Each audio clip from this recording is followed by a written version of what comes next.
Assalamualaikum warahmatullahi wabarakatuh. Perkenalkan, nama saya Iswal Sumantri dari Prodi Agribisnis semester 6 dengan NIM 0910589 Fakultas Sains dan Teknologi Universitas Muhammadiyah Sedaran Rapang. Saya akan mengerjakan tugas dari mata kuliah Ibu Asrini Padapi SPT MSI, yaitu mata kuliah Lingkungan Dunia Usaha. Baik, langsung saja. Pengertian usaha. Usaha merupakan sebuah kegiatan manusia yang memiliki tujuan untuk mencari keuntungan ekonomi guna untuk menghidupi kebutuhan sehari-hari.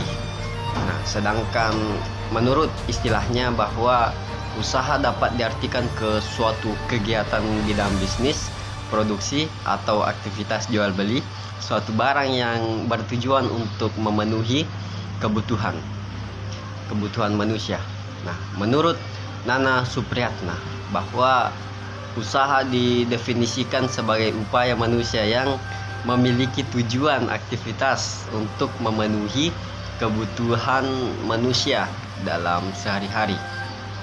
Salah satunya dengan cara melakukan usaha produksi atau dengan cara jual beli barang produksi.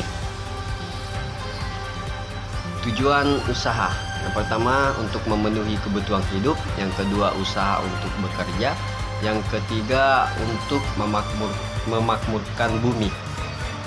Prinsip-prinsip usaha.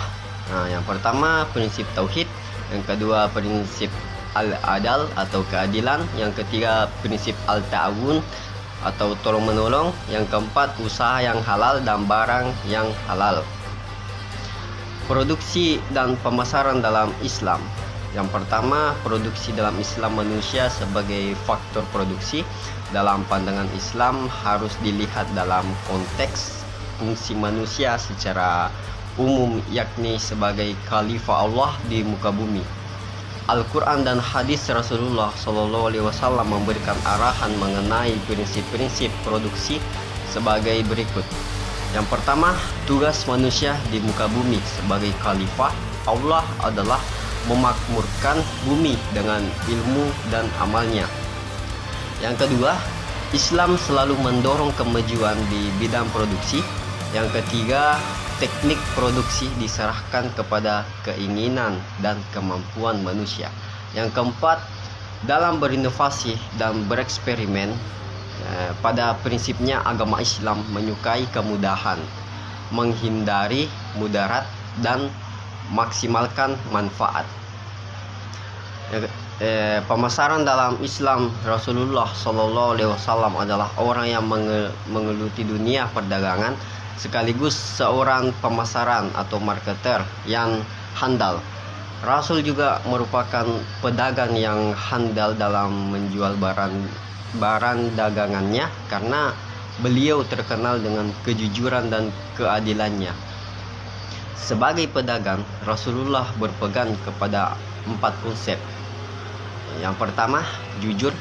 Yang kedua, amanah. Yang ketiga, toleransi. Yang keempat, memenuhi akad dan janji. Rasulullah juga selalu memperhatikan beberapa aspek-aspek dalam perdagangan atau berniaga. Di antaranya, yang pertama aspek produk atau halal, yang taib atau baik. Yang kedua, aspek harga, suka sama suka, membantu orang lain, tidak menzolimi orang lain. Yang ketiga, aspek pemasaran.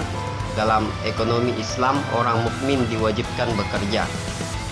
Apapun yang dikerjakan adalah mulia, kecuali yang dilarang. Maka dalam sejarah tidak ditemukan nabi atau rasul yang menganggur.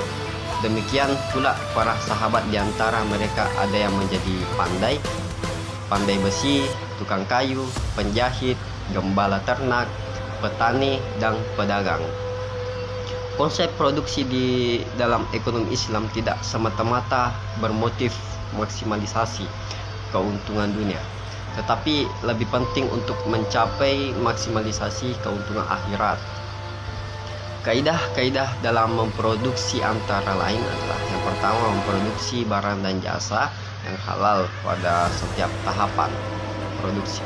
Yang kedua, mencegah kerusakan di muka bumi, termasuk membatasi polusi, keberasian, dan ketersediaan sumber daya alam. Yang ketiga, produksi dimaksudkan untuk memenuhi kebutuhan individu dan masyarakat, serta mencapai kemakmuran. Yang keempat, produksi dalam Islam tidak dapat dipisahkan dari tujuan kemandirian umat. Yang kelima, meningkatkan kualitas sumber daya manusia, baik kualitas spiritual maupun mental dan fisik. Baik, mungkin itu saja dari saya. Jika ada kesalahan pada saat mengerjakan tugas tersebut, mohon dimaafkan. Billahi taufiq wal hidayah. Wassalamualaikum warahmatullahi wabarakatuh.